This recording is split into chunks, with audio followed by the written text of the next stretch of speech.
tradisional. Nah, jadi komparasi sini dengan perubahan zaman, permainan tradisional ini perlahan mulai terlupakan oleh sebagian besar masyarakat Indonesia, bahkan mungkin di tingkat pelajar pun hampir sudah tidak mengenal. Ya kemarin pun saya coba menerapkan di lapangan, ternyata masih ada yang kurang pemahaman tentang permainan tradisional. Ya berikut ada banyak seperti ada Bambang Solo, kemudian juga Boyan. Nah, kemudian kenapa melewati set itu berbasis sport edukasi model? Ya, adalah satu pendekatan pembelajaran berjauhan yang menawarkan pengalaman belajar yang lengkap dalam konteks kehidupan nyata di bidang olahraga. Nah, contohnya saya coba itu sebagai bidang pertandingan. Ya, konteks pengalaman belajarnya contoh di sana ada nanti ada sebagai wasit, ada sebagai pemain, supporter. Nah, ini hubungan dengan guru mereka sekarang harus berpusat pada peserta didik. Nah, yang diharapkan dengan set ini untuk permainan tradisional ini diharapkan bisa melestarikan salah satunya dengan permainan tradisional Boyan. Kemudian ada tujuan program. Yang pertama itu mengembangkan keterampilan motorik peserta didik melalui pembelajaran berbasis set di dalam permainan tradisional Boyan. Kalau misalnya tentang di video, kalau misalnya keterampilan motorik biasanya olahraga yang sudah populer, contoh misalnya di sepak bola, bola basket itu kan sudah hal yang biasa.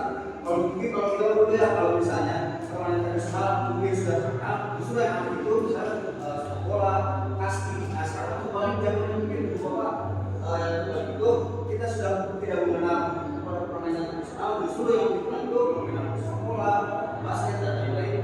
Nah diharapkan dari keterampilan motorik ini dari orang-orang desain dapat mengembangkan keterampilan motorik itu tadi. Kedua, meningkatkan pemahaman peserta didik tentang pentingnya pembelajaran berjauhan melalui proyek yang melibatkan perencanaan dan pelaksanaan.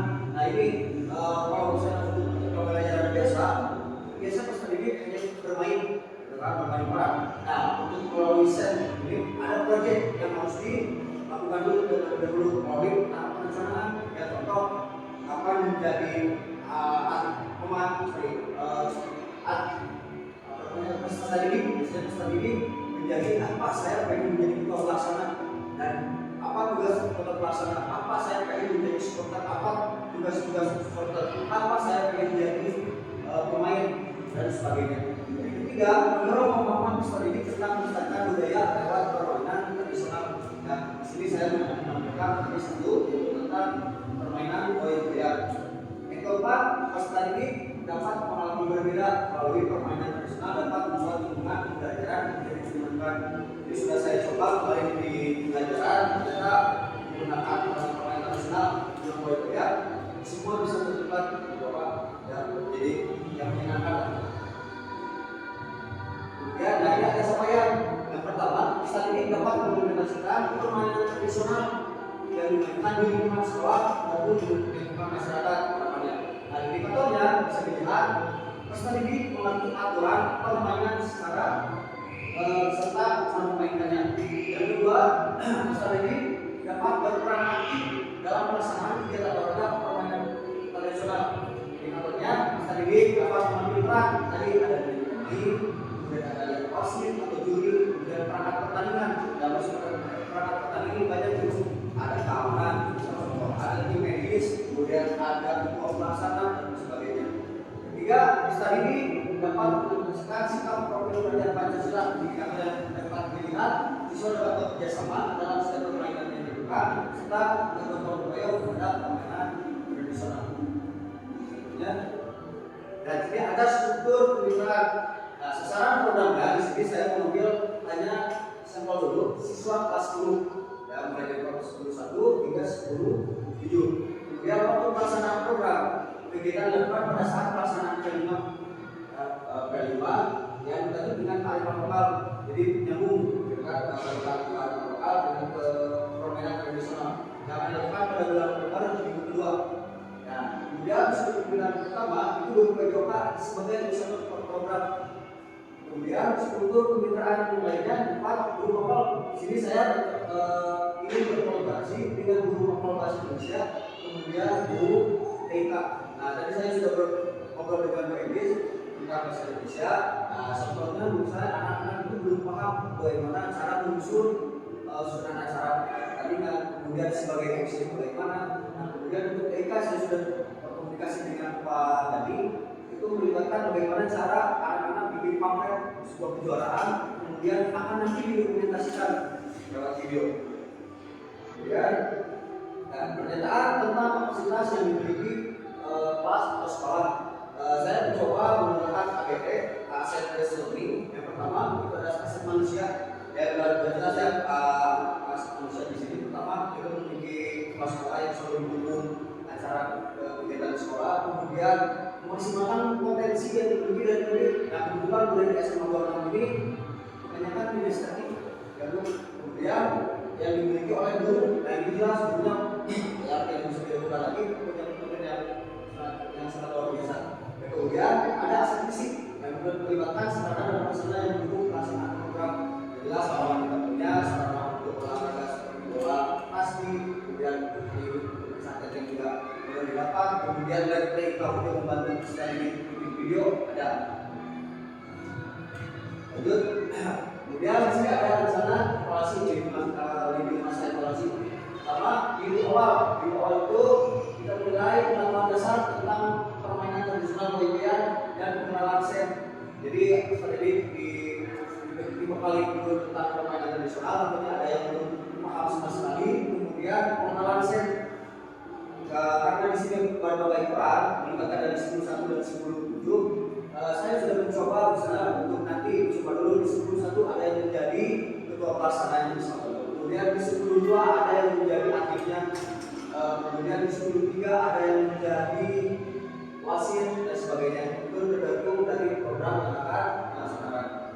Kemudian pada saat pelaksanaan, prosesnya mengobservasi partisipasi dan keterlibatan siswa dalam permainan. Pada akhir refleksi kelompok dan individu serta penilaian terhadap interaksi kerjasama dan sikap peserta didik. Sumber data yang pertama itu ada peserta didik melalui observasi dan refleksi setelah permainan. Kemudian nomor 10 mengisi kuesioner melalui pengamatan mereka terhadap peserta didik setelah mengikuti kegiatan. Jadi akan dikasih untuk penilaian seperti apa. Kemudian ada pun teknik pengambilan data yang jelas observasi langsung setelah permainan. Kemudian ada kuesioner guru tentang perkembangan sikap dan keterampilan peserta didik. Kemudian ketiga refleksi pribadi dan kelompok tentang nilai-nilai yang sudah dipelajari.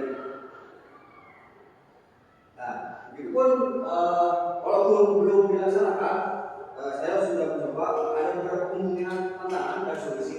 Di sini ada dua tantangan. Yang pertama, kesulitan siswa dalam memenuhi peran dalam pelaksanaan sen. Ya, karena saya kemarin sudah mencoba, ternyata tadi karena saya belum pernah ngobrol dengan guru Mapol Bahasa Indonesia dan TK, kemarin saya mencoba silakan sumber belajarnya banyak, bukan internet dulu. Ternyata banyak kesulitan.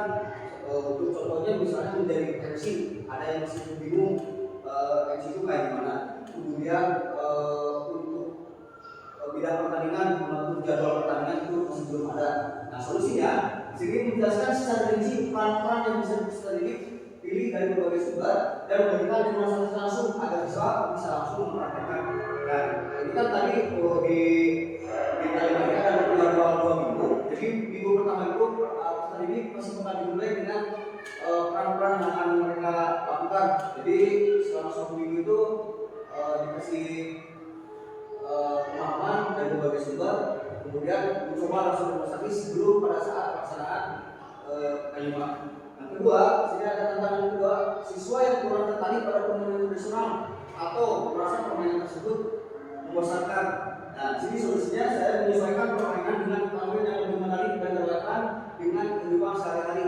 Nah, kalau misalnya biasanya untuk kostum, itu kan kalau kostum olahraga kan biasanya tidak menarik ya. Contohnya kemarin ada yang kostumnya menggunakan pakai wajah Lionel Messi, kemudian ada yang menggunakan wajah Cristiano Ronaldo, kemudian ada juga yang pakai untuk laki-laki menggunakan pakaian daster, dan untuk perempuan misalnya pakai sarung. Itu bisa menarik perhatian peserta didik, bisa tidak untuk membosankan ketika permainan tersebut. Mungkin itu saja yang bisa saya paparkan. Kurang lebihnya mungkin saya butuh saran dan masukannya mungkin dari Bapak Ibu. Maka dan masukan pertanyaan. Ya, Bu, Bapak sudah paham? Ya baik, oke, terima kasih Ibu Bapak sudah mengambil waktunya mungkin untuk dari kelas dulu. Dan sebelumnya mohon maaf bila ada kata-kata yang saya salah. Ya, syukur. Assalamualaikum